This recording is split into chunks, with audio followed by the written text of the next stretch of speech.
45% বলেছে যে তারা ট্যাক্স যখন জমা দিতে গেছে তাদের কাছে ঘুষ নেওয়া হয়েছে এনবিআর অফিসিয়ালের 23 সালে। হ্যাঁ, তো এখন হয়তো নাম্বারটা একটু চেঞ্জ হবে, কিন্তু এটা একটা বড় চ্যালেঞ্জ আমরা আমাদের মনে হয়। আমি যে প্রথমে বললাম যে করাপশন যদি না কমিয়ে যদি আমরা ট্যাক্স রিফর্ম করতে চাই, এটা কিন্তু হিতের বিপরীত হবে। আমি যদি এই ট্যাক্স অফিসিয়ালদের দায়বদ্ধ না করে আমি যদি রেট নিয়ে শুধু খেলা করি, আমার তো টার্গেট পূরণ হবেই না, বরঞ্চ কিন্তু আমার বিজনেসের এনভায়রনমেন্টটা আরো কঠিন হয়ে যায়। ফলে এইখানে কিন্তু একটা গুরুত্বপূর্ণ বিষয় সরকারকে মনোযোগ দেওয়া উচিত। এবং এইখানে আরেকটা বিষয় যে ডিজিটালি যে সাবমিশন, ডিজিটাল আমরা জানি যে আস্তে আস্তে ডিজিটালের দিকে যাচ্ছে, ডিজিটালি সাবমিট হলে কিন্তু অনেকাংশেই কমে আসে। এবং আমরা দেখলাম যে মাত্র আমাদের সার্ভে করা কোম্পানির মধ্যে 25% কোম্পানি তারা পুরোটা ডিজিটালি করেছে, বিশেষ করে বড় কোম্পানিগুলো তারা ডিজিটালি করছে। তার মানে ডিজিটালি সাবমিশন করা সম্ভব যদি আপনার ক্যাপাসিটি থাকে, সেই অ্যাক্সেসিবিলিটি তৈরি হয়েছে। কিন্তু 44% কিন্তু পুরোটাই ম্যানুয়ালি করেছে, মানে তারা কোনো কিছুই ট্যাক্সে ইয়ে করে না, তারা ম্যানুয়ালি হয়েছে।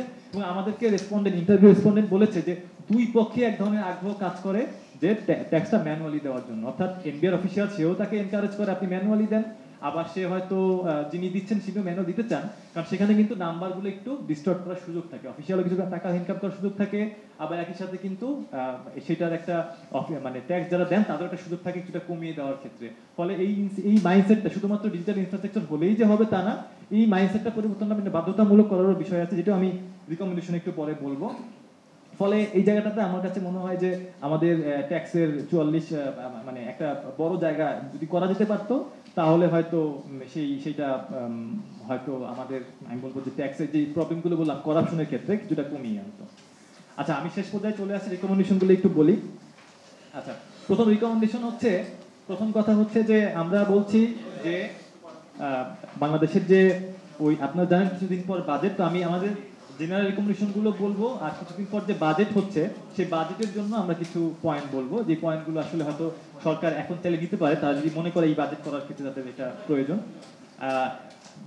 যেইটাতে বাংলাদেশ সিগনেচরি, অর্থাৎ ওইসিডির যে G20 ইনক্লুসিভ ফ্রেমওয়ার্ক, সেটাকে মাথায় রেখেও বলি, কিংবা আমাদের যে সক্ষমতা বাড়ানোর যে সুযোগ আছে, আমাদের যে ম্যাচুর ইন্ডাস্ট্রিগুলো সেগুলো চিন্তা করে যদি বলি, কিংবা এলডিসি যদি আমি বলি, সব দিক থেকে আমাদের কাছে মনে হয় যে মিনিমাম ট্যাক্স 15%-এর উপরে নিচে হওয়া উচিত না। এটা আসলে সবার জন্য হওয়া উচিত, যাতে আমরা তিনটা জায়গাতেই রেভিনিউর পয়েন্ট থেকে বলি, জাস্টিসের পয়েন্ট থেকে বলি।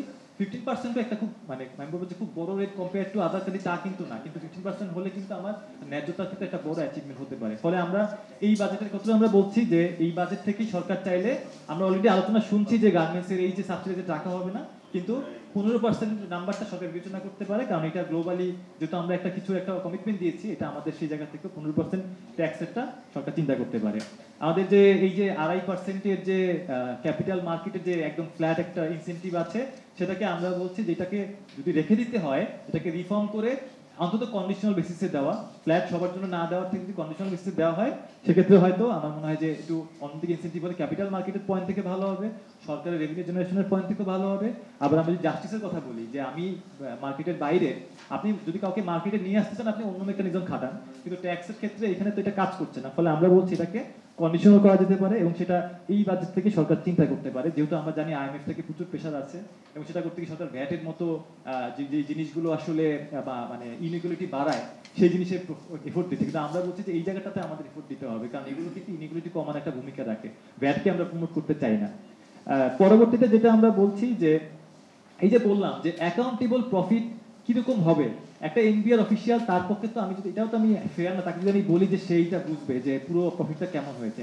একটা কমিটি যদি করা যেতে পারতো, যেখানে যারা বিজনেস কমিটি থাকবে, যেখানে এক্সপার্ট আছে, যারা আসলে ডিসাইড করবে যে আসলেই এই যে কষ্টটা তাকে দিয়েছে এটা ভ্যালিড কিনা, এবং এটার একটা ফ্রেমওয়ার্ক থাকবে, সেই ফ্রেমওয়ার্কটা যদি বছর বছর বিজনেস সাথে আপডেট করা হতো, তাহলে কিন্তু আমি বলবো যে এখানে একটা বড় সুযোগ থাকতো, যে একদিকে সরকারের ক্ষেত্রে সরকার হয়তো রেভিনিউ উল্টো হতে পারতো, কেউ হয়তো অ্যাকাউন্টের প্রফিটটা কম আসলেই দেখিয়েছে, সেখানে বাড়ানোর সুযোগ থাকতো।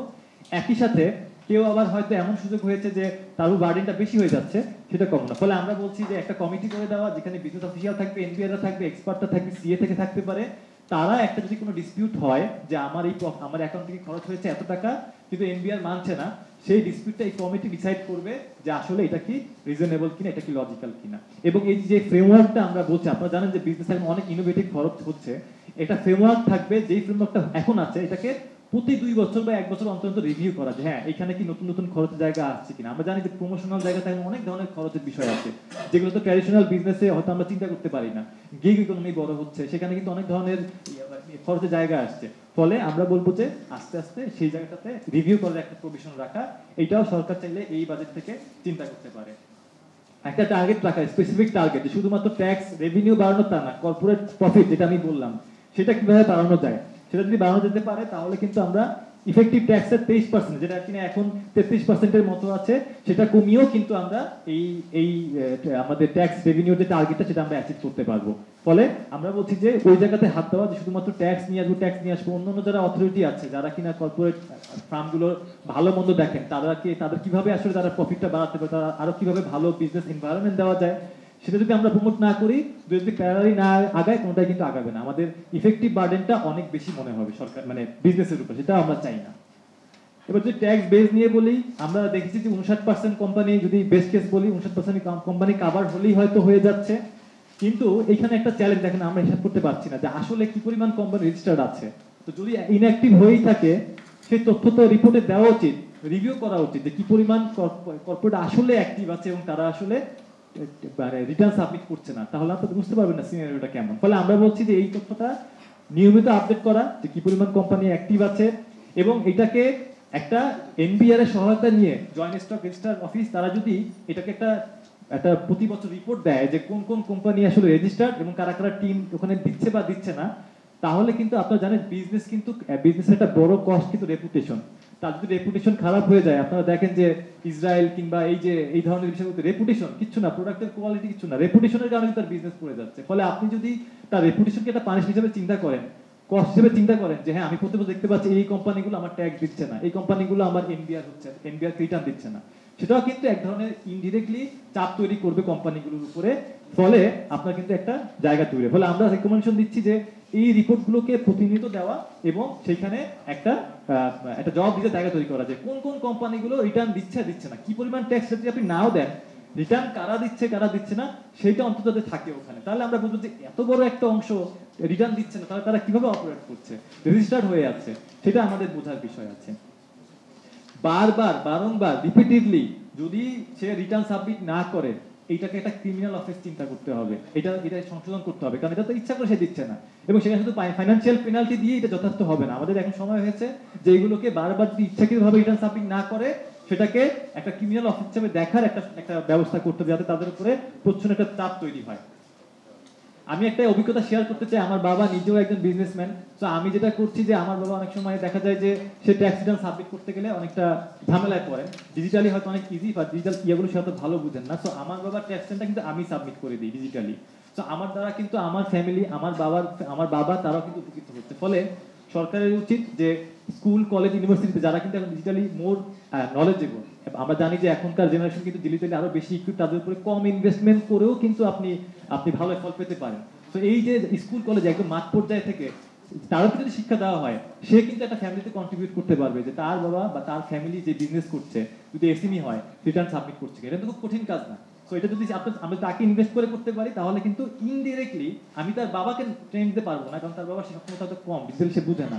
তো তার বাচ্চাকে যদি আমি দেই, ইনডিরেক্টলি সেও কিন্তু একটা জায়গা তৈরি করবে যে বাবা আমি তোমার ট্যাক্স সাবমিট করে দিচ্ছি। ফলে আমি সেই জায়গা থেকে এই সাজেশনটা বলছি যে এই ধরনের একটা ম্যান্ডেটরি ক্লাস যদি রাখা যায় স্কুল কলেজের বাচ্চাদেরকে, যে তারা আসলে কিভাবে সাবমিট করা যায় এই বিষয়ে তারা ট্রেনিং দেওয়া হয়, আমার ধারণা খুব কম ইনভেস্টমেন্ট রিটার্নটা খুব ভালো আসতে পারে। আপনার ডিজিটালি এটা অলরেডি ডিসিশন হয়তো হয়েছে, হয়তো ইমপ্লিমেন্ট কতটুকু হবে জানি না, তবে ডিজিটালি ট্যাক্স রিটার্ন সাবমিশনটা ম্যান্ডেটরি করতে হবে, এটার কোনো অল্টারনেটিভ রাখা যাবে না। এবং যদি মনে হয় যে এটা সবার জন্য অ্যাক্সেসিবল না, দরকার হলে উপজেলা ডিস্ট্রিক্ট যে ডিজিটাল সেন্টারগুলো আছে উপজেলা লেভেলে, আমরা নিজেরা গিয়েছিলাম কয়েকদিন আগে নোয়াখালীতে, প্রত্যেকটা উপজেলায় ডিজিটাল সেন্টার করা, সেখান থেকে কিন্তু সব ধরনের ডিজিটাল সার্ভিস দেওয়া হয় একদম মার্জিনালাইজ গ্রুপের মানুষ সহ। ফলে সেই জায়গায় যদি আপনি ট্যাক্স দেওয়ার ব্যবস্থা রাখেন, অন্তত ডিজিটালি প্র্যাকটিস যদি রাখেন, তাহলে কিন্তু আস্তে আস্তে ওই প্র্যাকটিস শুরু হলে এই জিনিসগুলো কমে আসবে। ট্যাক্স ইভেশন যেটা বললাম, এই যে ঘুষের ব্যাপার বললাম, সেগুলি কমে আসবে, এটার কোনো বিকল্প নাই।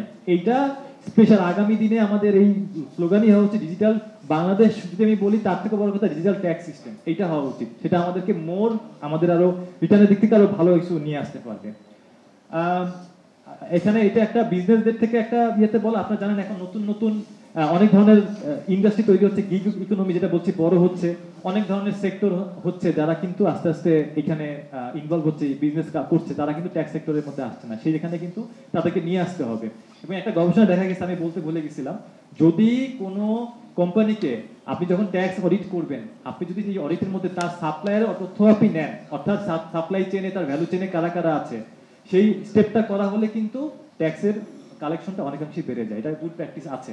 ফলে আমার এই যে কানেক্টেড গিগ ইকোনমি হোক, যেটাই হোক, আমি যখন অডিট করবো কারা কারা নাই, এবং এন্টারটেইনমেন্ট ইন্ডাস্ট্রি হোক, জানেন যে এটাও আস্তে আস্তে বড় হচ্ছে, যদি কোনো এনজিও থাকে যারা প্রফিটেবল কিন্তু তারা একদম অপারেট করছে কোনো ট্যাক্স রিটার্ন ছাড়া, সেগুলোকেও মানে একটা প্র্যাকটিসের মধ্যে নিয়ে এসে ট্যাক্স বেস বাড়ানো। আমি বললাম যেটা ট্যাক্স বেস বাড়ালে কিন্তু ইন্ডিভিজুয়াল বার্ডেনটা কমে আসবে, তখন আমি যদি বেশি বাড়াতেও চাই আমার জন্য কিন্তু সেটা খুব বেশি প্রবলেমেটিক হবে না।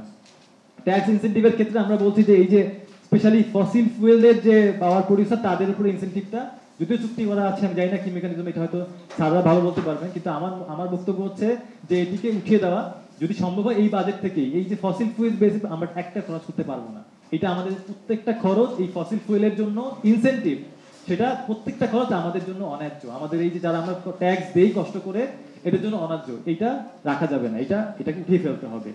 এবং সেক্টর স্পেসিফিক শুধু ইনসেন্টিভ চিন্তা না করে সেক্টরে আমরা কেন চিন্তা করবো, আমরা যদি বলি যে যে ম্যাচিউর কোম্পানি, সে যে সেক্টরই হোক, টেলিকমিউনিকেশন হোক কিংবা আরএনজি হোক, সে কিন্তু ম্যাচিউর, তার জন্য কিন্তু সেক্টরের কোনো ডাইমেনশন নাই। ফলে কিন্তু সেক্টর চিন্তা না করে যারা নতুন, যারা এসএমই, তাদের বরঞ্চ ট্যাক্স ইনসেন্টিভ পাওয়া উচিত, যাতে তারা আসলে এটা সময় পায় ম্যাচিউর হওয়ার জন্য। আপনি ম্যাচিউর ইন্ডাস্ট্রি, সে আরএনডিতে আছে ম্যাচিউর, কিংবা সে হয়তো সে ফার্মাসিউটিক্যালে আছে সে ম্যাচিউর, তারপর সে কেন ইনসেন্টিভ পাবে? এটা তো তার জন্য ভালো না, কারণ সে কিন্তু ডিপেন্ডেন্ট হয়ে যাচ্ছে ইনসেন্টিভের উপরে। ফলে আমরা বলছি যে সেক্টরকে চিন্তা না করে ইনসেন্টিভ গুলো মোর এই যে এই ধরনের এসএমই কিনা, তার আসলে বিজনেস সেটআপ কত বছর হয়েছে, তার প্রবাবিলিটি কতটুকু, সেটা হওয়া উচিত। এবং সেটা নির্ধারণের ক্ষেত্রে একটা ফ্রেমওয়ার্ক তৈরি করা, যেই ফ্রেমওয়ার্কটার মধ্যে কোয়ান্টিটেটিভ মেজার থাকবে, যে কি কি বেসিসে তাকে আসলে ট্যাক্স ইনসেন্টিভ দেওয়া হবে এবং দেওয়া হবে না। যারা পাচ্ছে তাদেরকে রিভিউ করতে হবে যে তারা আসলে যে পেলো, এটা কি বেনিফিট আমরা পেলাম কিনা, এবং এটাকে কন্টিনিউ করবো কিনা। ফলে সেই জায়গাটাতে আমার রাখা ডব্লিউটিও অনুযায়ী এটাকে, এই ক্যাশ ইনসেন্টিভ, এটাকে এখন থেকে আমি 26 সালে যদি আমি গ্রাজুয়েট করি, তাহলে আপনি কোন অর্থ বছর এটা কামাবেন? তাহলে এক্সপোর্ট ইনসেন্টিভটা, ক্যাশ ইনসেন্টিভটা এই বছর থেকে এটাকে উজ্জ্বল করতে হবে। এই বাজেট থেকে আমরা দেখতে চাই এই ব্যাপারে ব্যবস্থা, যে এক্সপোর্ট ক্যাশ ইনসেন্টিভটা নাই, এটা অন্যভাবে যদি দিতেই হয় অন্যভাবে দেওয়ার একটা সুযোগ থাকতে পারে। তবে এটা এখন থেকে আমরা বলছি যে এই বাজেট থেকে এটা ডিসকন্টিনিউ করা।